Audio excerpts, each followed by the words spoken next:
Kai jūs tą pasiūlėte, jūs, aišku, sulaukėte arba tiesiogiai, arba netiesiogiai Mindaugo Sinkevičiaus kažkokių reakcijų.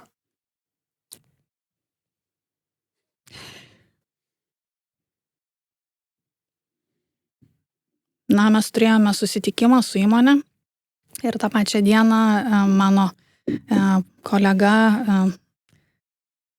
paviešino Facebooko postą apie tai, kad STT tyrimas dėl Embraerių tikrai turėtų būti vertinamas labai rimtai, kad kolegos opozicijoje pateikė labai validžių argumentų ir kad reikėtų inicijuoti apskritai darbo grupę vyriausybėje, kuri įvertintų transportinių karinių lėktuvų pirkimo tikslingumą.